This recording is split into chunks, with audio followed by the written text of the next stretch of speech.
The Casebook of Sherlock Holmes, The Adventure of the Three Garridebs, written by Arthur Conan Doyle, narrated by George Willson. It may have been a comedy, or it may have been a tragedy. It cost one man his reason, it cost me a bloodletting, and it cost yet another man the penalties of the law. Yet there was certainly an element of comedy. Well, you shall judge for yourselves. I remember the date very well, for it was in the same month that Holmes refused a knighthood for services which may perhaps some day be described. I only refer to the matter in passing, for in my position of partner and confidant, I am obliged to be particularly careful to avoid any indiscretion. I repeat, however, that this enables me to fix the date, which was the latter end of June 1902, shortly after the conclusion of the South African War. Holmes had spent several days in bed, as was his habit from time to time, but he emerged that morning with a long foolscap document in his hand and a twinkle of amusement in his austere gray eyes. "There is a chance for you to make some money, friend Watson," said he. "Have you ever heard the name of Garrideb?" I admitted that I had not. "Well, if you can lay your hand upon a Garrideb, there's money in it." "Why?" "Ah, that's a long story. Rather a whimsical one, too. I don't think in all our explorations of human complexities we have ever come upon anything more singular. The fellow will be here presently for cross-examination, so I won't open the matter up till he comes. But meanwhile, that's the name we want." The telephone directory lay on the table beside me, and I turned over the pages in a rather hopeless quest. But, to my amazement, there was this strange name in its due place. I gave a cry of triumph.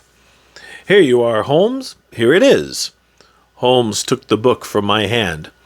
"Garrideb, Inn," he read. "136 Little Rider Street, W. Sorry to disappoint you, my dear Watson, but this is the man himself. That is the address upon his letter. We want another to match him." Mrs. Hudson had come in with a card upon a tray. I took it up and glanced at it. "Why, here it is," I cried in amazement. "This is a different initial. John Garrideb, Counselor at Law, Moorville, Kansas, USA." Holmes smiled as he looked at the card. "I am afraid you must make yet another effort, Watson," said he. "This gentleman is also in the plot already, though I certainly did not expect to see him this morning. However, he is in a position to tell us a good deal which I want to know." A moment later he was in the room. Mr. John Garrideb, Counselor at Law, was a short, powerful man, with the round, fresh, clean-shaven face characteristic of so many American men of affairs. The general effect was chubby and rather childlike, so that one received the impression of quite a young man with a broad-set smile upon his face. His eyes, however, were arresting. Seldom in any human head have I seen a pair which bespoke a more intense inward life. So bright were they, so alert, so responsive to every change of thought. His accent was American, but was not accompanied by any eccentricity of speech. "Mr. Holmes?" he asked, glancing from one to the other. "Ah, yes. Your pictures are not unlike you, sir, if I may say so. I believe you have had a letter from my namesake, Mr. Nathan Garrideb, have you not?" "Pray sit down," said Sherlock Holmes. "We shall, I fancy, have a good deal to discuss." He took up his sheets of foolscap. "You are, of course, the Mr. John Garrideb mentioned in this document, but surely you have been in England some time." "Why do you say that, Mr. Holmes?" I seemed to read sudden suspicion in those expressive eyes.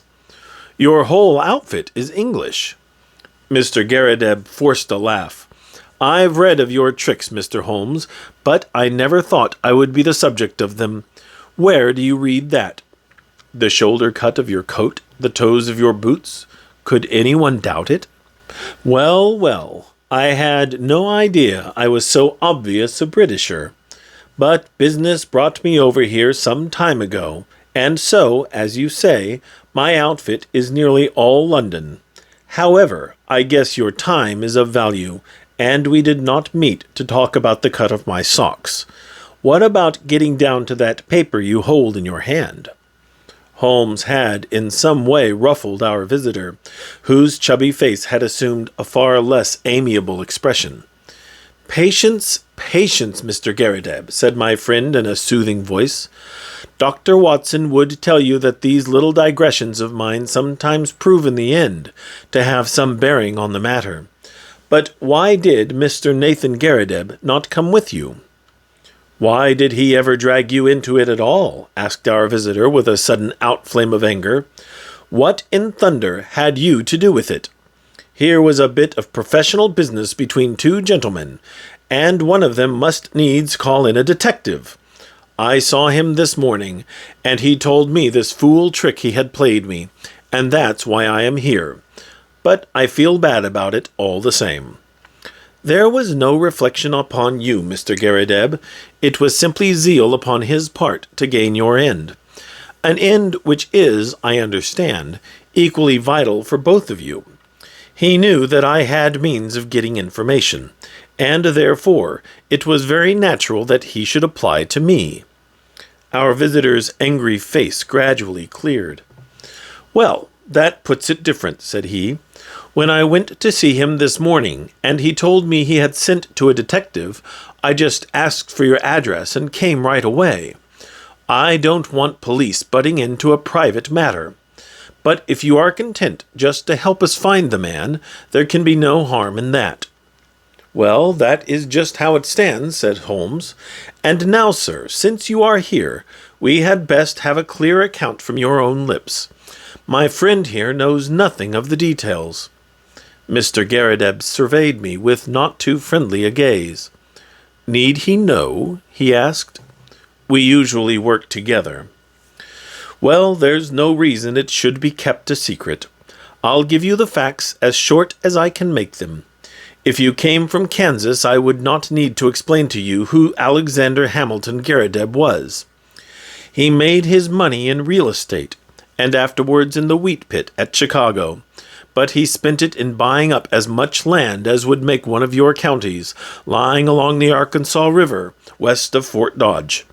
It's grazing land, and lumber land, and arable land, and mineralized land, and just every sort of land that brings dollars to the man that owns it. He had no kith nor kin, or if he had, I never heard of it. But he took a kind of pride in the queerness of his name. That was what brought us together. I was in the law at Topeka, and one day I had a visit from the old man, and he was tickled to death to meet another man with his own name. It was his pet fad, and he was dead set to find out if there were any more Garridebs in the world. 'Find me another,' said he. I told him I was a busy man, and could not spend my life hiking round the world in search of Garridebs. 'None the less,' said he, 'that is just what you will do if things pan out as I planned them.' I thought he was joking, but there was a powerful lot of meaning in the words, as I was soon to discover. For he died within a year of saying them, and he left a will behind him. It was the queerest will that has ever been filed in the state of Kansas. His property was divided into 3 parts, and I was to have one on condition that I found 2 Garridebs who would share the remainder. It's $5 million for each if it is a cent, but we can't lay a finger on it until we all 3 stand in a row. It was so big a chance that I just let my legal practice slide, and I set forth looking for Garridebs. There is not one in the United States. I went through it, sir, with a fine-toothed comb, and never a Garrideb could I catch. Then I tried the old country. Sure enough, there was the name in the London telephone directory. I went after him 2 days ago, and explained the whole matter to him. But he is a lone man like myself, with some women relations, but no men. It says 3 adult men in the will, so you see we still have a vacancy, and if you can help to fill it, we will be very ready to pay your charges." "Well, Watson," said Holmes with a smile, "I said it was rather whimsical, did I not? I should have thought, sir, that your obvious way was to advertise in the agony columns of the papers." "I have done that, Mr. Holmes. No replies." "Dear me. Well, it is certainly a most curious little problem. I may take a glance at it in my leisure. By the way, it is curious that you should have come from Topeka. I used to have a correspondent. He is dead now. Old Dr. Lysander Starr, who was mayor in 1890. "Good old Dr. Starr," said our visitor. "His name is still honored.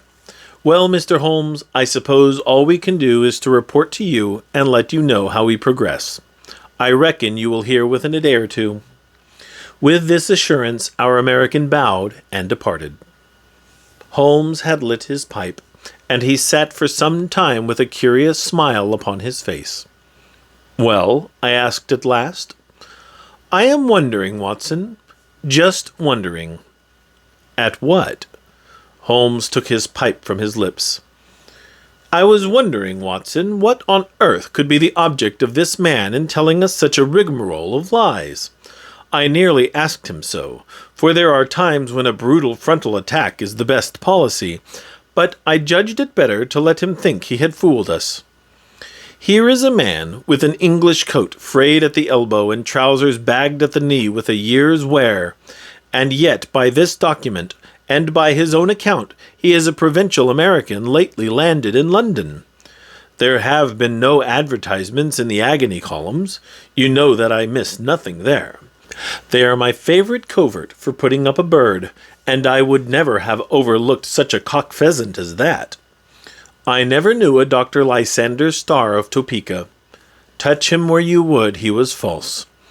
I think the fellow is really an American, but he has worn his accent smooth with years of London. What is his game, then, and what motive lies behind this preposterous search for Garridebs? It's worth our attention, for granting that the man is a rascal, he is certainly a complex and ingenious one. We must now find out if our other correspondent is a fraud also. Just ring him up, Watson." I did so, and heard a thin, quavering voice at the other end of the line. Yes, I am Mr. Nathan Garrideb. Is Mr. Holmes there? I should very much like to have a word with Mr. Holmes." My friend took the instrument, and I heard the usual syncopated dialogue. "Yes, he has been here. I understand that you don't know him." "How long?" "Only 2 days." Yes, of course. It is a most captivating prospect. Will you be at home this evening? I suppose your namesake will not be there? Very good. We will come then, for I would rather have a chat without him. Dr. Watson will come with me. I understand from your note that you did not go out often. Well, we shall be round about 6. You need not mention it to the American lawyer. Very good. Goodbye. It was twilight of a lovely spring evening, and even Little Ryder Street, one of the smaller offshoots from the Edgware Road, within a stone-cast of old Tyburn tree of evil memory, looked golden and wonderful in the slanting rays of the setting sun. The particular house to which we were directed was a large, old-fashioned, early Georgian edifice, with a flat brick face broken only by 2 deep bay windows on the ground floor. It was on this ground floor that our client lived, and indeed the low windows proved to be the front of the huge room in which he spent his waking hours. Holmes pointed as we passed to the small brass plate which bore the curious name. Up some years, Watson, he remarked, indicating its discolored surface. It's his real name, anyhow, and that is something to note. The house had a common stair, and there were a number of names painted in the hall, some indicating offices and some private chambers. It was not a collection of residential flats, but rather the abode of bohemian bachelors. Our client opened the door for us himself, and apologized by saying that the woman in charge left at 4 o'clock. Mr. Nathan Garrideb proved to be a very tall, loose-jointed, round-backed person, gaunt and bald, some 60-odd years of age.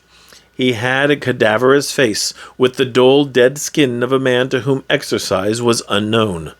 Large, round spectacles and a small, projecting goat's beard combined with his stooping attitude to give him an expression of peering curiosity.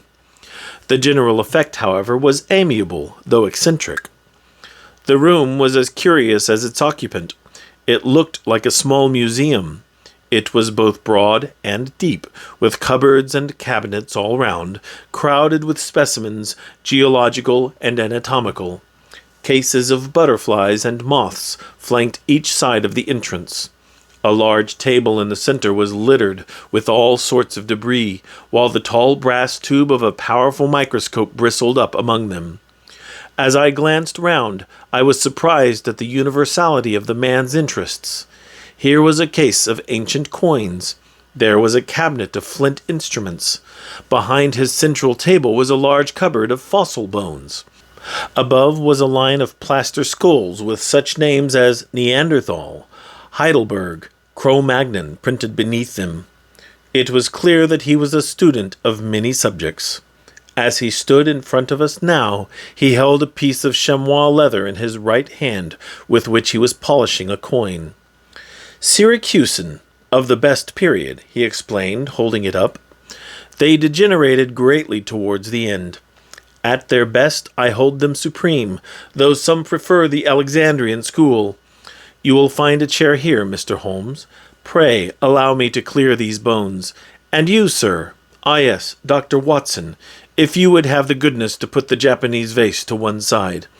You see round me my little interests in life.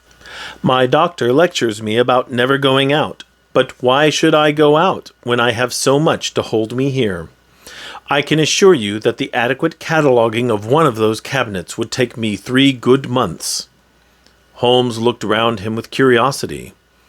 But do you tell me that you never go out? He said. Now and again I drive down to Sotheby's or Christie's. Otherwise I very seldom leave my room. I am not too strong, and my researches are very absorbing. But you can imagine, Mr. Holmes, what a terrific shock, pleasant but terrific, it was for me when I heard of this unparalleled good fortune. It only needs one more Garrideb to complete the matter, and surely we can find one. I had a brother, but he is dead, and female relatives are disqualified. But there must surely be others in the world.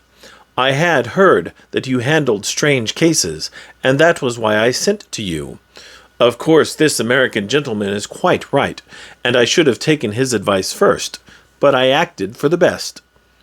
I think you acted very wisely indeed, said Holmes, but are you really anxious to acquire an estate in America? Certainly not, sir. Nothing would induce me to leave my collection. But this gentleman has assured me that he will buy me out as soon as we have established our claim. $5 million was the sum named. There are a dozen specimens in the market at the present moment which fill gaps in my collection, and which I am unable to purchase for want of a few £100. Just think what I could do with $5 million. Why, I have the nucleus of a national collection. I shall be the Hans Sloane of my age. His eyes gleamed behind his great spectacles. It was very clear that no pains would be spared by Mr. Nathan Garrideb in finding a namesake. I merely called to make your acquaintance, and there is no reason why I should interrupt your studies, said Holmes. I prefer to establish personal touch with those with whom I do business. There are a few questions I need ask, for I have your very clear narrative in my pocket, and I filled up the blanks when this American gentleman called. I understand that up to this week you were unaware of his existence. That is so. He called last Tuesday. Did he tell you of our interview today? Yes, he came straight back to me. He had been very angry. Why should he be angry? He seemed to think it was some reflection on his honor, but he was quite cheerful again when he returned. Did he suggest any course of action? No, sir, he did not. Has he had or asked for any money from you? No, sir, never. You see no possible object he has in view? None except what he states. Did you tell him of our telephone appointment? Yes, sir, I did. Holmes was lost in thought. I could see that he was puzzled. Have you any articles of great value in your collection? No, sir. I am not a rich man. It is a good collection, but not a very valuable one. You have no fear of burglars? Not the least. How long have you been in these rooms? Nearly 5 years. Holmes' cross-examination was interrupted by an imperative knocking at the door. No sooner had our client unlatched it than the American lawyer burst excitedly into the room. Here you are, he cried, waving a paper over his head. I thought I should be in time to get you. Mr. Nathan Garrideb, my congratulations. You are a rich man, sir. Our business is happily finished, and all is well. As to you, Mr. Holmes, we can only say we are sorry if we have given you any useless trouble. He handed over the paper to our client, who stood staring at a marked advertisement. Holmes and I leaned forward and read it over his shoulder. This is how it ran. Howard Garrideb, constructor of agricultural machinery. Binders, reapers, steam and hand plows, drills, harrows, farmers' carts, buckboards, and all other appliances. Estimates for artesian wells. Apply Grosvenor Buildings, Aston. Glorious, gasped our host. That makes our third man. I had opened up inquiries in Birmingham, said the American, and my agent there has sent me this advertisement from a local paper. We must hustle and put the thing through. I have written to this man and told him that you will see him in his office tomorrow afternoon at 4 o'clock. You want me to see him? What do you say, Mr. Holmes? Don't you think it would be wiser? Here am I, a wandering American with a wonderful tale. Why should he believe what I tell him? But you are a Britisher with solid references, and he is bound to take notice of what you say. I would go with you if you wished, but I have a very busy day tomorrow, and I could always follow you if you are in any trouble. Well, I have not made such a journey for years. It is nothing, Mr. Garrideb. I have figured out our connections. You leave at 12 and should be there soon after 2. Then you can be back the same night. All you have to do is to see this man, explain the matter, and get an affidavit of his existence. By the Lord, he added hotly, considering I've come all the way from the center of America, it is surely little enough if you go 100 miles in order to put this matter through. Quite so, said Holmes. I think what this gentleman says is very true. Mr. Nathan Garrideb shrugged his shoulders with a disconsolate air. Well, if you insist, I shall go, said he. It is certainly hard for me to refuse you anything, considering the glory of hope that you have brought into my life. Then that is agreed, said Holmes, and no doubt you will let me have a report as soon as you can. I'll see to that, said the American. Well, he added, looking at his watch, I'll have to get on. I'll call tomorrow, Mr. Nathan, and see you off to Birmingham. Coming my way, Mr. Holmes. Well then, goodbye, and we may have good news for you tomorrow night. I noticed that my friend's face cleared when the American left the room, and the look of thoughtful perplexity had vanished. I wish I could look over your collection, Mr. Garrideb, said he. In my profession, all sorts of odd knowledge comes useful, and this room of yours is a storehouse of it. Our client shone with pleasure, and his eyes gleamed from behind his big glasses. I had always heard, sir, that you were a very intelligent man, said he. I could take you round now if you have the time. Unfortunately, I have not, but these specimens are so well labeled and classified that they hardly need your personal explanation. If I should be able to look in tomorrow, I presume that there would be no objection to my glancing over them. None at all. You are most welcome. The place will, of course, be shut up, but Mrs. Saunders is in the basement up to 4 o'clock, and would let you in with her key. Well, I happen to be cleared tomorrow afternoon. If you would say a word to Mrs. Saunders, it would be quite in order. By the way, who is your house agent?" Our client was amazed at the sudden question. "Holloway and Steele, in the Edgware Road. But why?" "I am a bit of an archaeologist myself when it comes to houses," said Holmes, laughing. "I was wondering if this was Queen Anne or Georgian." "Georgian, beyond doubt." "Really? I should have thought a little earlier. However, it is easily ascertained. Well, goodbye, Mr. Garrideb, and may you have every success in your Birmingham journey." The house agent's was close by, but we found that it was closed for the day, so we made our way back to Baker Street. It was not till after dinner that Holmes reverted to the subject. "Our little problem draws to a close," said he. "No doubt you have outlined the solution in your own mind." "I can make neither head nor tail of it." "The head is surely clear enough, and the tail we should see tomorrow. Did you notice nothing curious about that advertisement?" "I saw that the word plough was misspelt." "Oh, you did notice that, did you? Come, Watson, you improve all the time. Yes, it was bad English, but good American. The printer had set it up as received. Then the buckboards. That is American also. And artesian wells are commoner with them than with us. It was a typical American advertisement, but purporting to be from an English firm. What do you make of that?" "I can only suppose that this American lawyer put it in himself. What his object was I fail to understand." "Well, there are alternative explanations. Anyhow, he wanted to get this good old fossil up to Birmingham. That is very clear.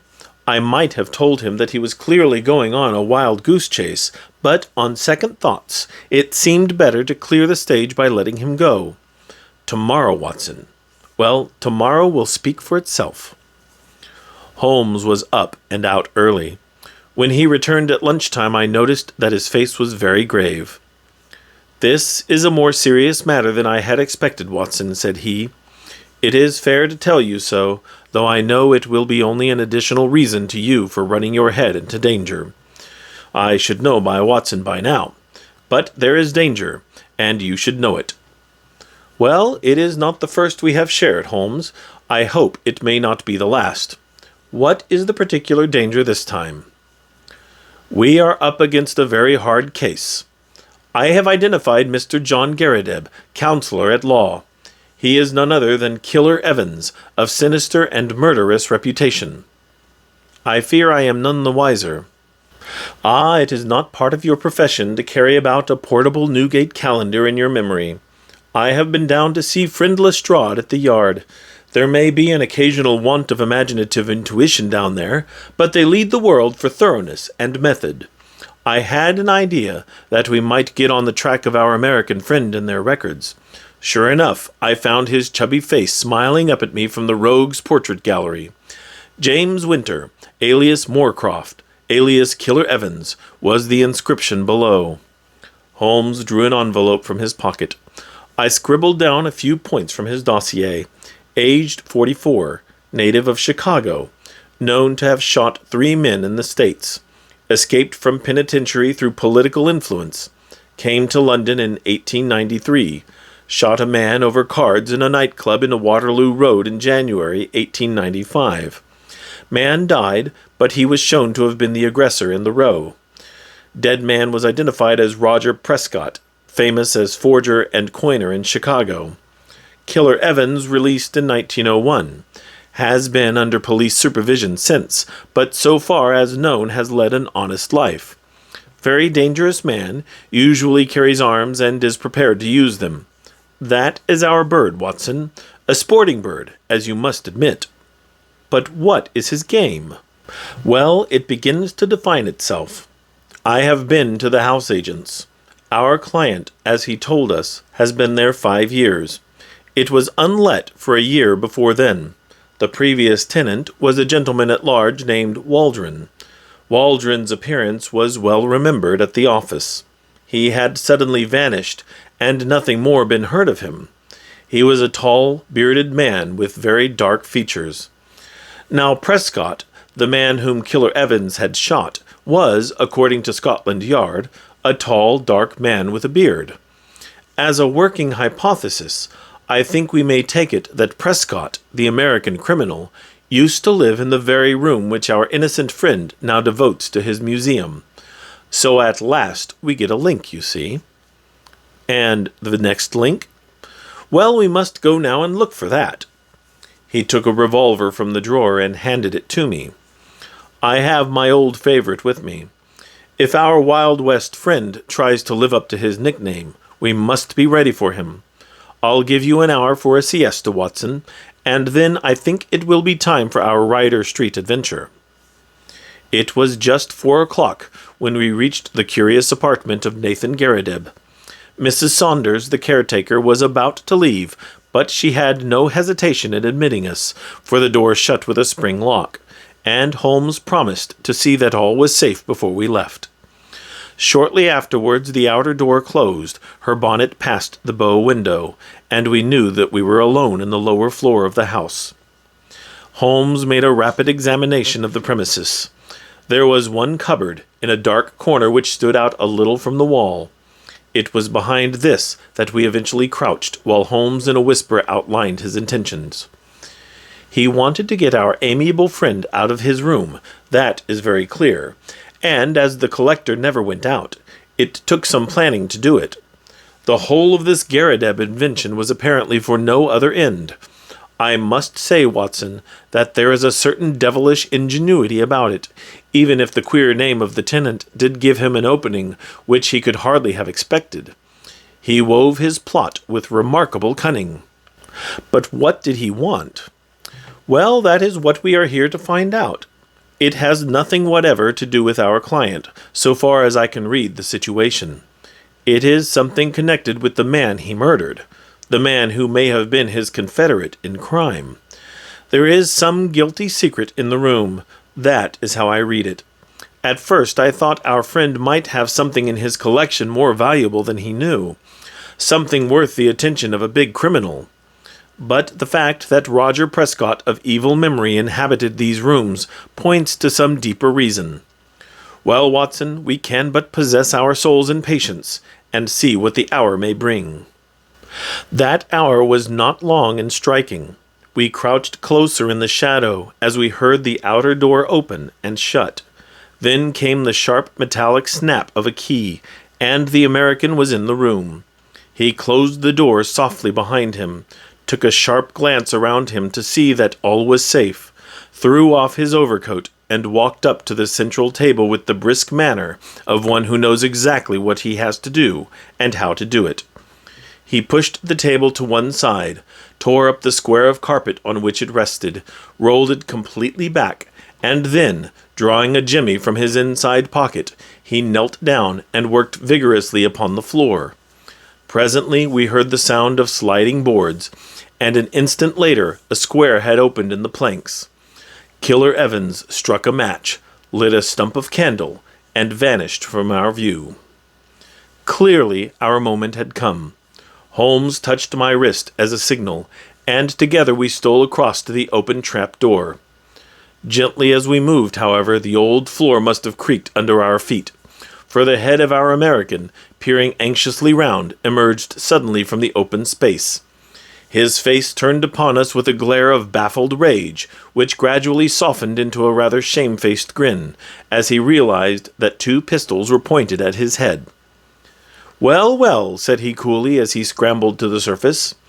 "I guess you have been one too many for me, Mr. Holmes. Saw through my game, I suppose, and played me for a sucker from the first. Well, sir, I hand it to you. You have me beat, and—" In an instant he had whisked out a revolver from his breast and had fired 2 shots. I felt a sudden hot sear as if a red-hot iron had been pressed to my thigh. There was a crash as Holmes's pistol came down on the man's head. I had a vision of him sprawling upon the floor with blood running down his face, while Holmes rummaged him for weapons. Then my friend's wiry arms were round me, and he was leading me to a chair. "You're not hurt, Watson? For God's sake, say that you are not hurt." It was worth a wound. It was worth many wounds, to know the depth of loyalty and love which lay behind that cold mask. The clear, hard eyes were dimmed for a moment, and the firm lips were shaking. For the one and only time I caught a glimpse of a great heart as well as of a great brain.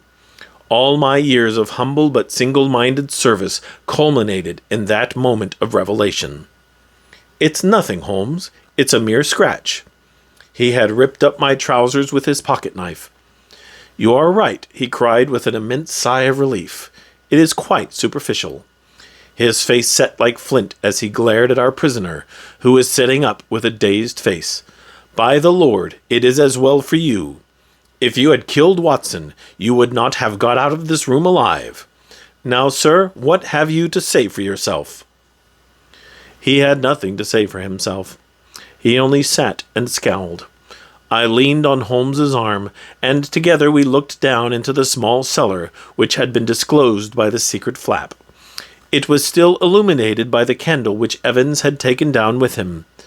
Our eyes fell upon a mass of rusted machinery, great rolls of paper, a litter of bottles, and, neatly arranged upon a small table, a number of neat little bundles. A printing press. A counterfeiter's outfit, said Holmes. Yes, sir, said our prisoner, staggering slowly to his feet, and then sinking into the chair. The greatest counterfeiter London ever saw. That's Prescott's machine, and those bundles on the table are 2,000 of Prescott's notes, worth 100 each and fit to pass anywhere. Help yourselves, gentlemen. Call it a deal, and let me beat it. Holmes laughed. We don't do things like that, Mr. Evans.